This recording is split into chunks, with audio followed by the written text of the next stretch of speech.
You know, I never get tired of that theme music. I hope you guys don't either. Why? Because it gets me pumped up, and it's the Sunday Night BattleCry, and I'm Mark Meckler, so I got to be pumped up. Now, the first thing we have to start with, the most important thing going on in the world right now, right? You all know what that is. To beard or not to beard? That's the question. So when you're looking for your comments, there's a debate going on in the Meckler family. It's No Shave November. It's just something I do every November because it's an excuse not to shave. So let me know. Is it okay? Do you like it? Do you not like it? Should I let it get big and bushy? Should we go for the full, mountain man look? Or anyway, that's not really important. Really, what's important is a lot of stuff. We got a lot of important news this week. We're going to hit on a lot of stuff. I want to start with this, which is the Georgia election, because the game is on, right? I mean, this is, I have to say, in my opinion, the most important Senate election in American history. Now, I know we always say that about elections, but this Senate election is incredibly critical because the Senate hangs in the balance. This is either going to flip the Senate or not flip the Senate. And we have two races there, right? So we got Perdue versus Ossoff, and we got Kelly Loeffler versus Warnock. And these are really interesting races. Each of it has their own characteristics. Perdue versus Ossoff, interesting matchup.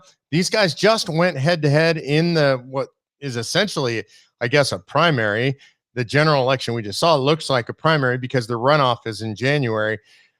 They were neck and neck within 2 points, I think it was. And right now the polling, there's polling being done already. Looks like they're within 2 points.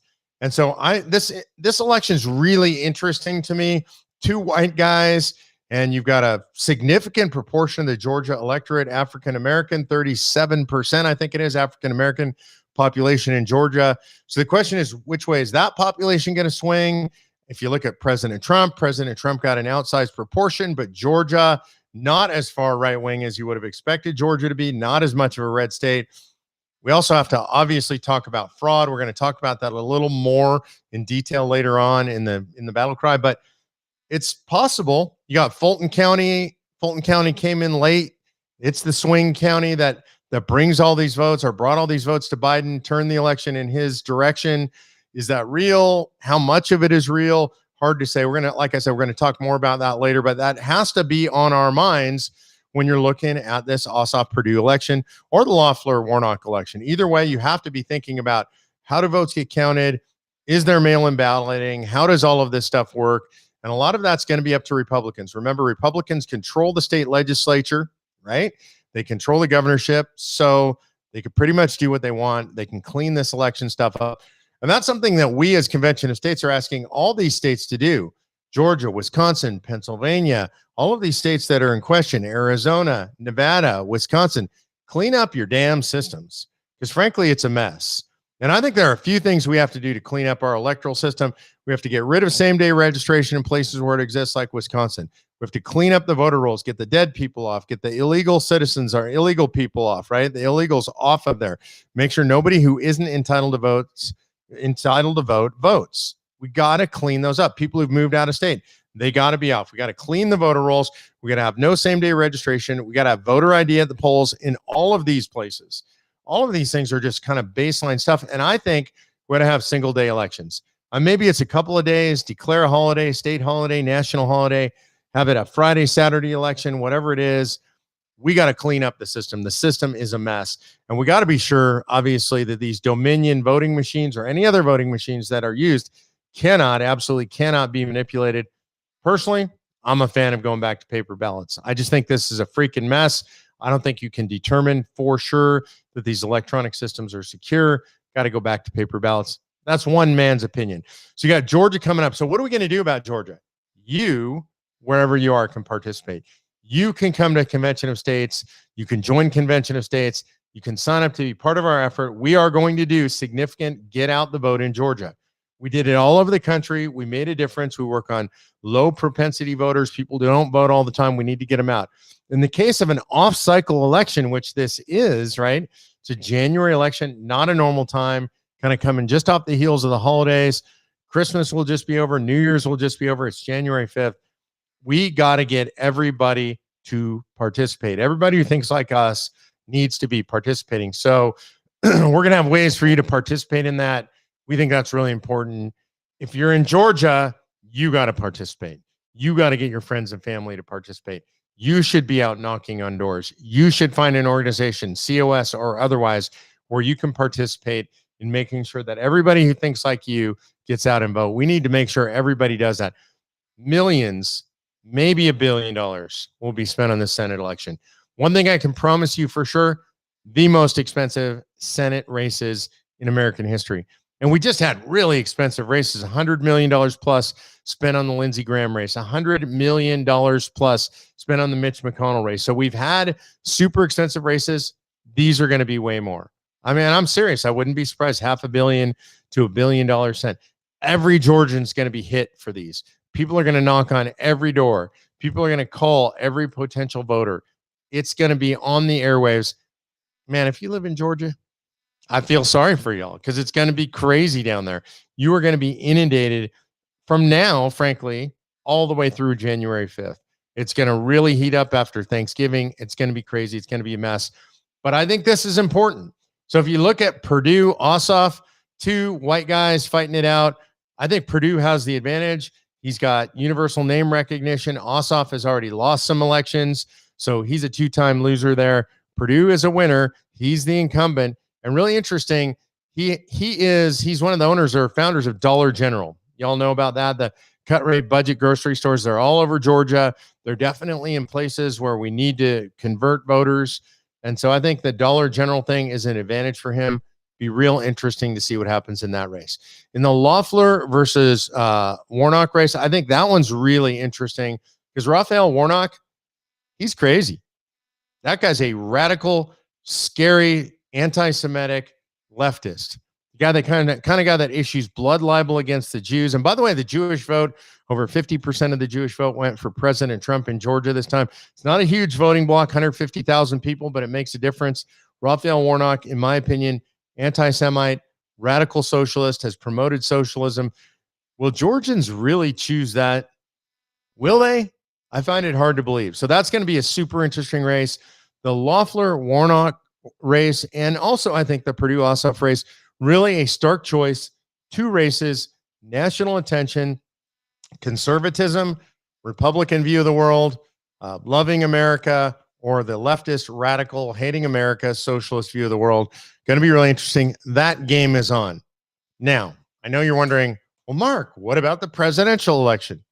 Haven't forgotten you. I really haven't.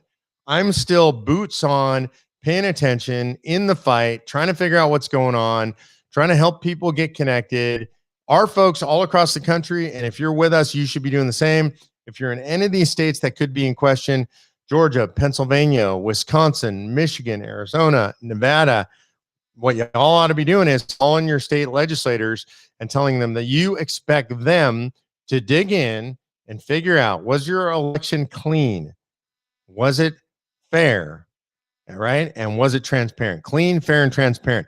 Clean, you can tell us, Mr. or Mrs. Legislator, who have absolute authority over your state elections, that everything was clean, that there isn't massive voter fraud. There's voter fraud. The question is, how big? Was it fair? And that goes to the same thing. You know, fair is really interesting because in Pennsylvania, there's a question of fairness between people who voted in person and people who voted by mail.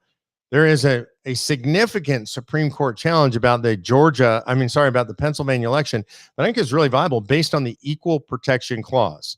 Because if it was easier to vote by mail, if there were less burdens to vote by mail than there were in person, that probably violates the Equal Protection Clause. And I would say it was much easier to vote by mail. They made it much easier on people who voted by mail, much less burdens, much less ID requirements, all going to the polls versus just dropping your ballot in the mail, no signature verification, and you could vote for longer, right? So what would happen if you showed up at the polls 2 days after the election?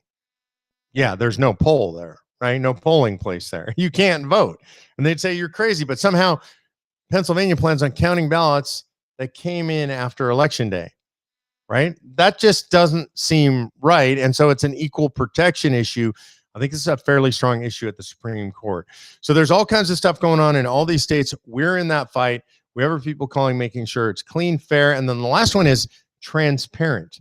What do we mean by transparent? We mean that people are able to watch closely enough, that there's a good enough record, a solid enough record, a thorough enough record, that the legislatures can actually tell us that it was clean and fair, right? Because in some cases, evidence has already been destroyed, envelopes separated from ballots.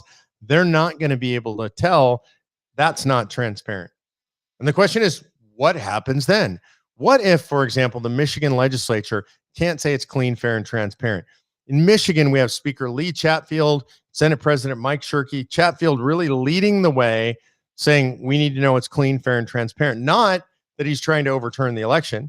And we introduced him to Mark Levin this week. He was on Levin's show on Friday night. You can go listen to this. Or Speaker Chatfield was on Fox and Friends this morning. Another introduction that we made happen because we want to make sure Lee Chatfield's voice gets heard. Youngest speaker in America, one of the smartest guys in America. And he's saying, we need to know, was it clean? Was it fair? Was it transparent? Is it transparent enough that we can tell? And so he has done something extraordinary. The Michigan legislature got together, committees in special session. They issued subpoenas. They sent out letters demanding that these election clerks preserve the evidence. This is serious stuff. And Lee says he's going to get to the bottom of it. Was the election clean, fair, and is it transparent enough so that we can tell? So I think we're still in this fight in a whole bunch of states, and you can participate in that fight too. I think that's really important. We need to know. We know for sure there's widespread irregularity. Is it enough to flip the election? My answer is, I don't know. Right? I'm an evidence guy. I'm an attorney. I've heard a lot of allegations. I want to see the evidence. You know, one of the things that made it strong for me, Sidney Powell is one of President Trump's lawyers now. She was Michael Flynn's lawyer, got the DOJ to drop the case. Never heard Sidney Powell say something on television that she couldn't prove. She's pretty strong on that. There are other lawyers. I don't have as much faith in Giuliani. I think he'll blow steam if he needs to blow steam. Trump will blow steam if he needs to blow steam. Sidney Powell, I just see it. And she says that they have reams and reams of evidence of massive fraud. She says the Dominion voting system is corrupt. She says it was designed specifically for corruption with Venezuelan money to help Hugo Chavez get reelected. It's been used by other totalitarian states, and now it's being used here for the same purpose. Man, those are serious, serious allegations. And she said point blank, I'm not in the habit of making allegations that I can't prove. And we can prove this. She said she's going to release the Kraken. If you don't know what that means, you need to watch Clash of the Titans. You really shouldn't. It's a terrible movie. But Zeus says release the Kraken, and that's the dragon that just rains heck on earth and destroys everything. And so this is entirely possible that things are about to blow up. If this stuff comes out the way she says it's going to come out, I mean, it doesn't just blow up in the United States. It blows up in other places that this Dominion system has been used. I think it creates the greatest crisis in modern history in the United States of America. I don't think that's overstating it. So what happens? I don't know, but I'm going to tell you something. You need to stay calm, cool, and collected no matter what, right? And you need to do this because we don't know what's going to happen. We don't know which stories are going to be true. I got people texting me all day long. Every lead, every story, every breath that's taken, somebody texts me and tells me, have you seen? Did you know? My answer is the same. Just be calm. We actually do have time. Time's not our friend, but we do have time. Remember President Al Gore, right? You guys remember that, right? He did declare himself the winner. And then on December 12th, he was declared not the winner. President Bush became the winner. And so it's important to remember this takes some time for all this stuff to unfold. So be calm and wait for evidence, not just allegations. The left works on allegations, right? If they hear an allegation, that allegation is true. Russia fraud, Russia hoax, all this stuff, election meddling, all false, turns out. But the allegations made it true. There's still people on the left that believe that stuff. We should not operate that way. You and me, critical thinking skills, be calm, be patient, just chill out and know that we're in this thing with you. You're in this thing. We're in this thing. Pay attention. Don't go to sleep, but stay calm, cool, and collected.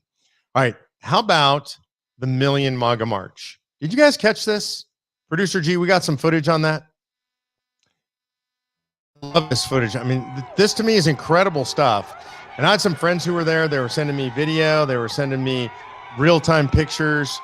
So people marched for hours. I heard it took over 2 hours for the crowds to go by. President Trump came out, drove his motorcade through part of the march at the very early hours of the march. That looks like fun, doesn't it? And you know, it's just like when Antifa is in Portland, right? Stuff's getting broken, stores are. Oh, no, wait. No, there's none of that. Oh, no, look, it's people who love America, waving American flags, loving on the president. Look at the Trump flags.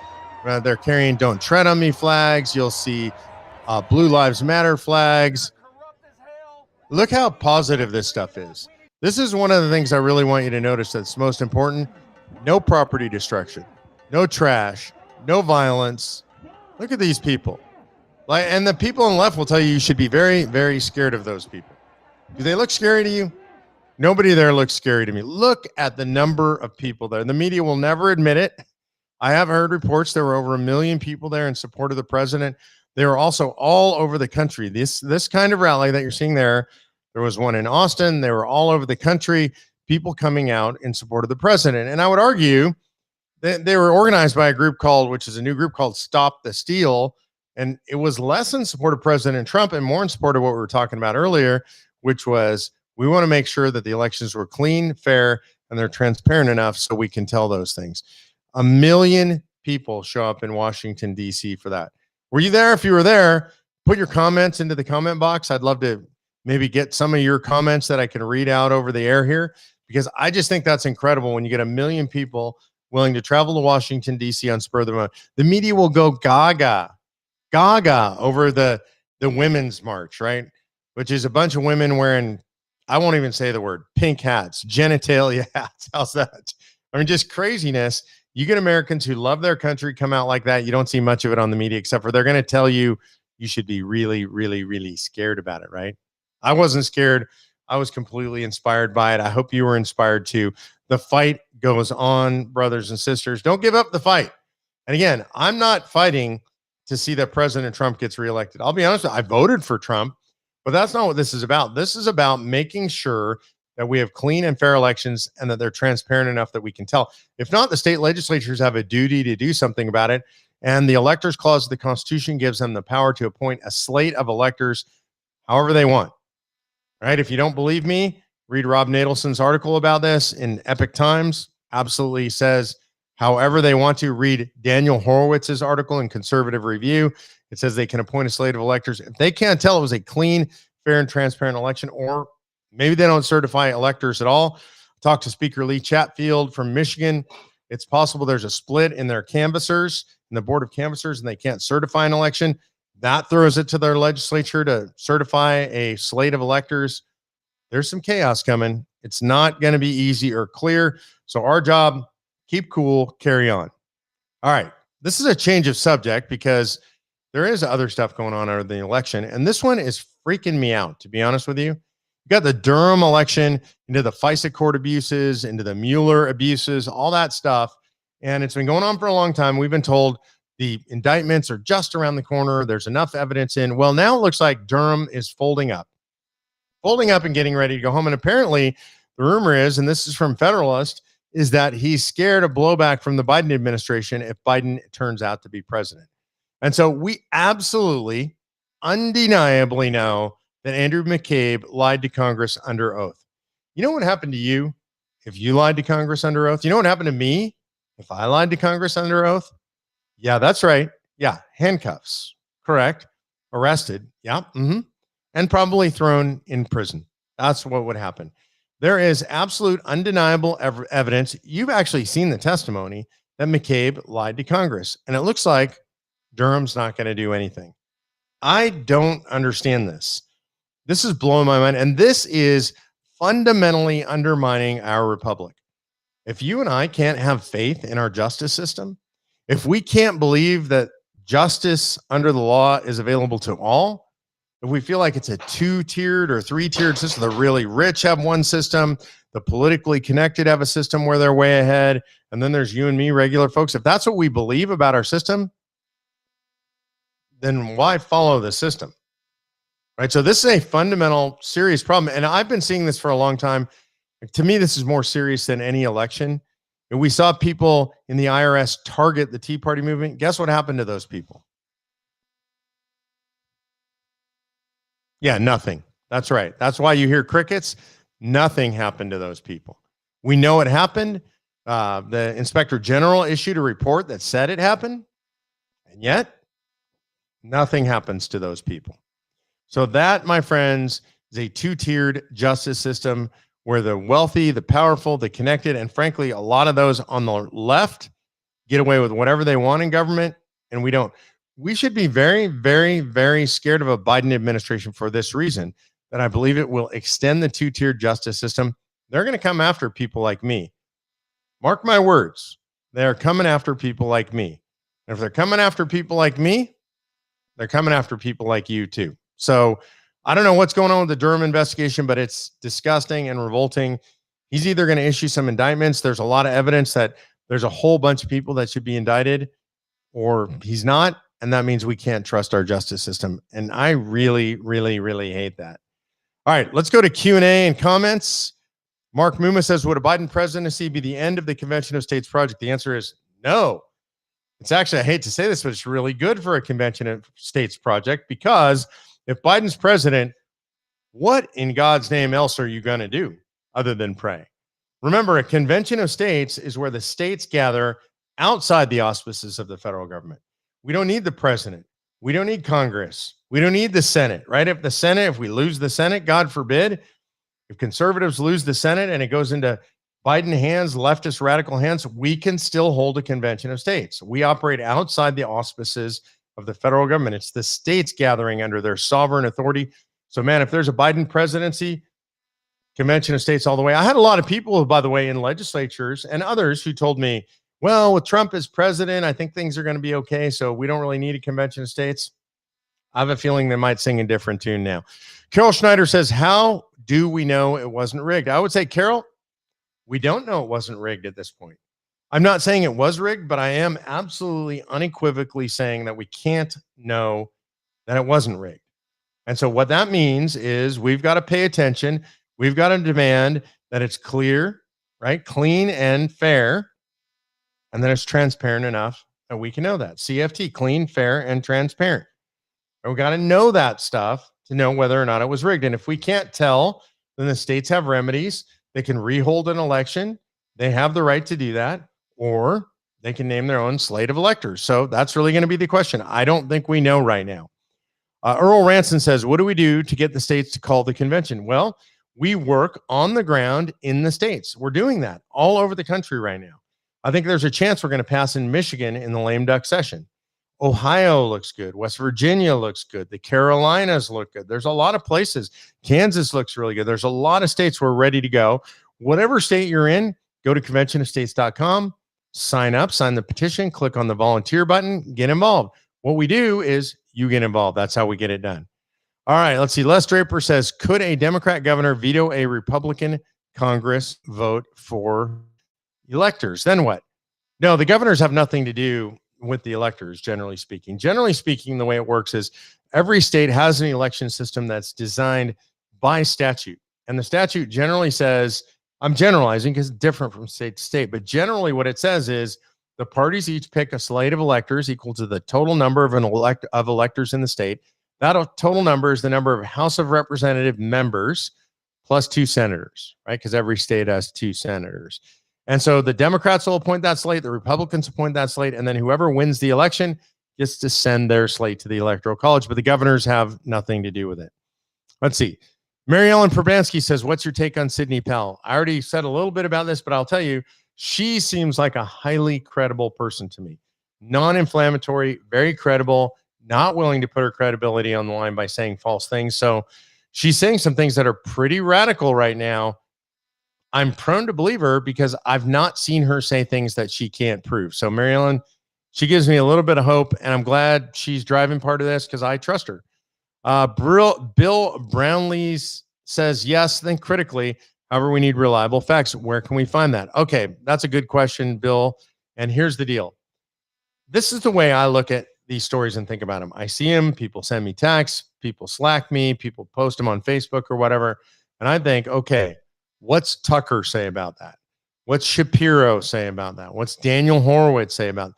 The reason I'm saying this is because these are people, especially when you look at Tucker and Shapiro and Ingram and Hannity, they have huge staffs, people who do research for them. They want to break this story, right? They're on our side. They're on the side of righteousness. They want to break the story. It's also good business for them if they break new stories that are incredible and amazing and could lead to overturning an election potentially. So they're going to do their homework. The person I'm watching that I think is most rational on this right now is Tucker. He's doing a great job of analyzing this. What's true, what's not true, what we know, what we don't know. So I try to watch Tucker every night. I'm not watching Fox anymore, by the way. I'm picking shows. I watch Tucker. So occasionally I watch Hannity. I always watch Mark Levin on Sunday nights. So tonight, right? But Tucker, Hannity, Levin, and then I listen to every day Ben Shapiro.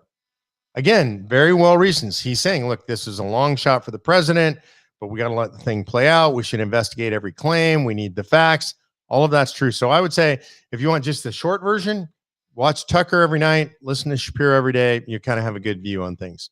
Okay, Carol Lowmaster Sullivan says, a friend of mine and his brother did a 2-day drive from North Dakota to DC for the rally.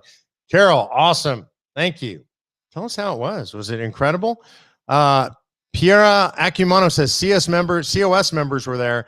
It was beautiful. Hey, if you got video footage, like put it on our Facebook page. Go to facebook.com/convention of states, or better yet, reach out to me at Parler. I'm on Parler at Mark Meckler, PARLER.com. If you're not on Parler, post it on Rumble and I'll link to it on Parler for sure. Let's see. Neville Robinson says, what sort of beautiful, amazing beast is sleeping on the couch? Hey, Levi. That's Levi. Levi is my Great Dane. He's one of 2 Great Danes. There's one on the floor here too behind me. See? There you go. That's Gideon. There's Levi and Gideon. They're both, Levi's 5.5. Gideon's about 7 years old, about 150-pound Great Danes. We love Great Danes. Which states now have COS? I can't go through the whole list for you. Go look at conventionofstates.com. There's 15 states now past the COS. Jasmine Contour says, can you explain the Convention of States Reader's Digest version for dummies? Well, first of all, there are no dummies that listen to Mark Meckler's BattleCry because you're smart enough to be here. Here's the Reader's Digest version. In Article 5 of the Constitution are the 2 ways we can propose amendments to the Constitution. The first way is when Congress proposes, 2/3 of both houses propose an amendment. It goes out to the states for ratification by 3/4 of the states. So 34 is 2/3, 38 is 3/4. The second way is when 2/3 of states, 34 states, say they want to gather for convention and they pass resolutions in both houses of their legislatures, and we get to that magic number 34, then the states get together in convention and they act like Congress, not in the bad way, in the good way, and they propose amendments, and then those amendments go out to the states for ratification. That's how it works, and it doesn't become part of the Constitution until 38 states ratify. There are 3 things that we're proposing, 3 subject matter areas for convention. One is we can talk about anything that would impose fiscal restraints on the federal government, like a balanced budget amendment or limits on taxing and spending. We can propose, number 2, anything that would impose term limits on the federal government. That would include Congress itself, senators and representatives. It would include potentially the courts. It would include like bureaucrats and staffers. I think this is really important. And then the third thing that we can talk about is anything that would limit the scope, power, and jurisdiction of the federal government. Those would be things like telling the federal government, no, you can't be involved in education. No, you can't be involved in energy. So that's how a convention of states works. It takes 34 states again to call the convention. So far, 15 states have done it. All right, let's see. Sebastian Porcena says, Mark, this weekend, 100+ petition signatures for COS in Newburgh, New York. Way to go, Sebastian. Look, I love seeing this. That's New York, right? So people in conservative states would say, oh, never in New York. It's impossible in New York. The New York Convention of States team is thriving. It's strong. If you're in New York and you wonder what to do, join conventionofstates.com, get hooked up with the New York team. New Jersey is the same. California, another strong, thriving team. Illinois, a strong, thriving team. New Jersey, a strong, thriving team, if I didn't already say that. These are places where we might not think of conservatives thriving, but Convention of States is thriving in those places. So way to go, Sebastian. You're a stud. I appreciate you very much. All right, looks like we are just about out of time. We're going to nail this thing. It is 7:30. I just want to close by saying you guys are the best. You are the #1 activist organization in the United States of America, Convention of States, second to none. Go to conventionofstates.com. If you're not already signed up, get signed up, volunteer, be part of the solution. Don't just yell at the TV. You can still yell at the TV, but sign up conventionofstates.com. God bless you. We love you. We'll see you next week on the